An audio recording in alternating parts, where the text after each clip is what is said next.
ओम। महाभारत ग्रंथ का हम स्वाध्याय कर रहे हैं। आज 16वें अध्याय को हम जानेंगे। ये उद्योग पर्व चल रहा है। पिछली कक्षा में हमने देखा था कि दुर्योधन किस तरह धृतराष्ट्र को बता रहे हैं कि हम हर तरह से जो पांडव है उससे उत्कर्ष हैं और वो अपकर्ष हैं और मैं उनके साथ मिलकर नहीं रह सकता, इसलिए मैं युद्ध करूंगा।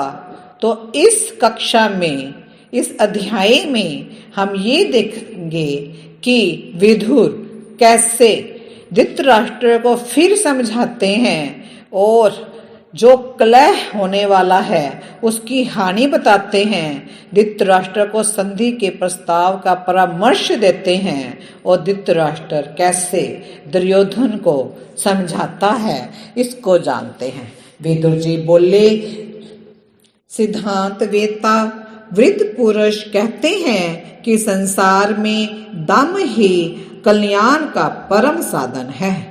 ब्राह्मण के लिए तो विशेष रूप से दम ही सनातन धर्म है। जो दम रूपी गुण से युक्त है उसी को दान, क्षमा तथा सिद्धि का यथार्थ लाभ प्राप्त होता है, क्योंकि दम ही दान, तपस्या, ज्ञान और स्वाध्याय का संपादन करता है। दम तेज की वृद्धि करता है।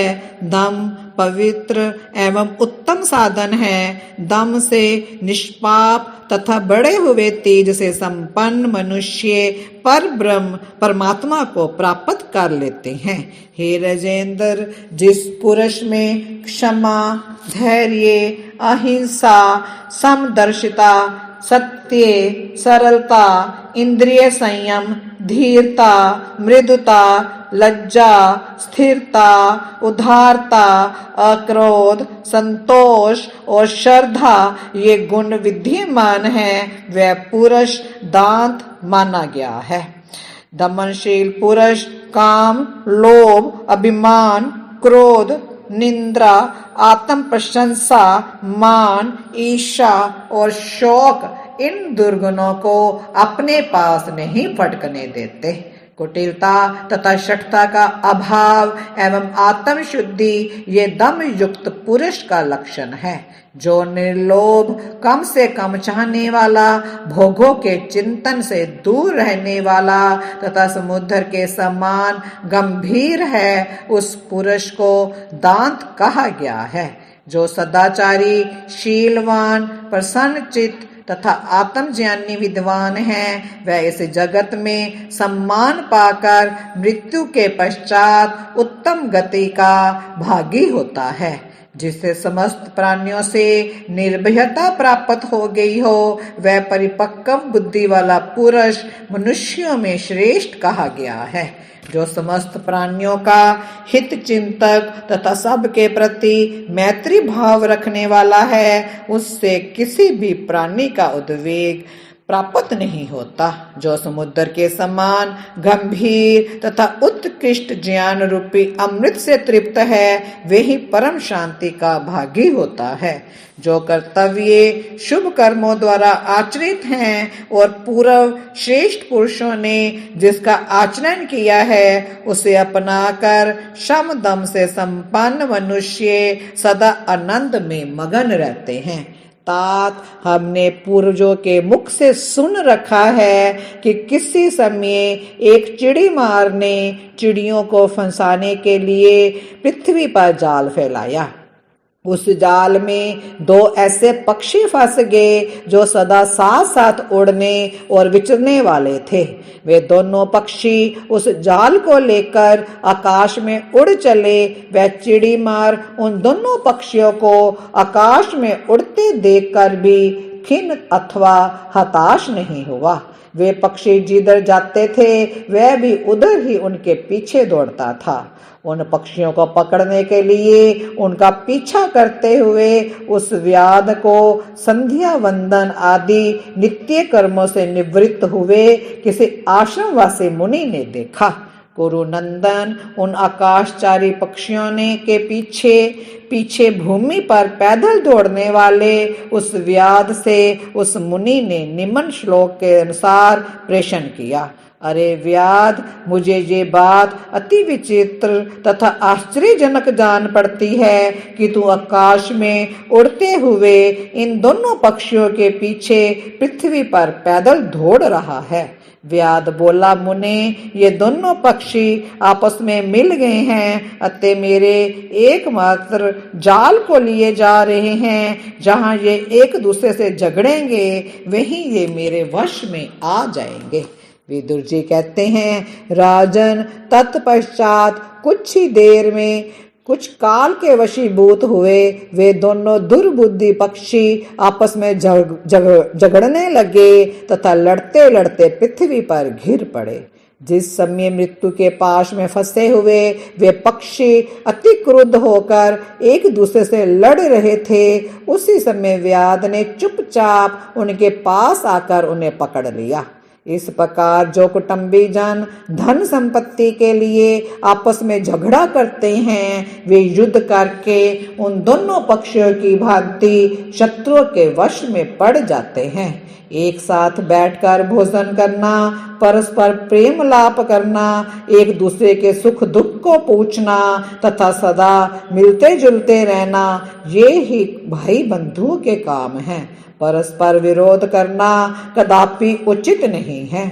महाराज धृतराष्ट्र, आप राजा युधिष्ठिर को अपनी गोद में बैठा लीजिए, क्योंकि जब दोनों पक्षों में युद्ध छिड़ जाएगा तब विजय किसकी होगी ये निश्चित रूप से नहीं कहा जा सकता। धृतराष्ट्र बोले, पुत्र दुर्योधन, मैं तुमसे जो कुछ कहता हूँ उस पर ध्यान दो। तुम इस समय अनजान पथी के समान कुमारक को भी सुमारक समझ रहे हो। तात तुम सतपुरुषों तथा तुम्हारे हित की बात कहने वाले सुहृदों के कथन अनुसार कार्य करो। वृद्ध शांतनु नंदन भीष्म तुम्हारे पितामह है, तुम उसकी प्रत्येक बात सहन करो। मैं कौरव के हित की बात सोचता हूँ अतः मेरी भी सुनो। आचार्य द्रोण, कृपाचार्य, विकर्ण और महाराज वालिक ये भी तुम्हारे हितैषी ही हैं, अतः मेरे ही समान तुम्हें भी इनका आदर करना चाहिए।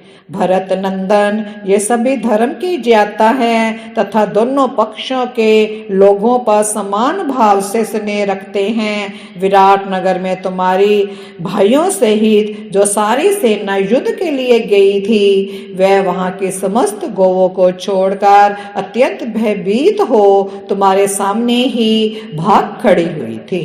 उस नगर में जो एक अर्जुन का बहुतों के साथ अत्यंत अद्भुत युद्ध हुआ सुना जाता है, वह एक ही दृष्टांत उसकी प्रबलता तथा अजेयता के लिए पर्याप्त है।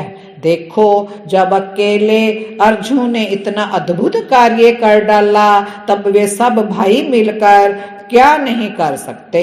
तुम पांडवों को अपना भाई ही समझो तथा उनकी वृत्ति स्वत्व उन्हें देखकर उनके साथ भातृभाव बढ़ाओ। वैशंपायन जी कहते हैं, जनमेजय धृतराष्ट्र पुत्र दुर्योधन ने उस कथन का कोई आदर नहीं किया और सब लोग भी चुप्पी साध कर रह गए। तब वहां बैठे हुए समस्त नरश्रेष्ठ भूपालगण वहां से उठकर चले गए। इस तरह आज हमने देखा कि कौरव सभा में विदुर किस तरह धृतराष्ट्र को सबको उपदेश देते हैं, किस तरह एक शिकारी का दृष्टांत देते हैं कि किस तरह वो जो दोनों पक्षी आपस में जब लड़ने झगड़ने लगते हैं तो किस तरह वो फिर पृथ्वी पर गिर जाते हैं और शिकारी उनको पकड़ लेता है क्योंकि वो आपस में लड़ भिड़ रहे थे। इसी तरह ये समझाया विदुर ने। तो आज हमने देखा, लेकिन इन सब का जो दुर्योधन है उस पर कोई असर नहीं होता। आज इस अध्याय में इतना ही। वीडियो को लाइक करें, शेयर करें, सब्सक्राइब भी जरूर करें और ओम शांति शांति शांति।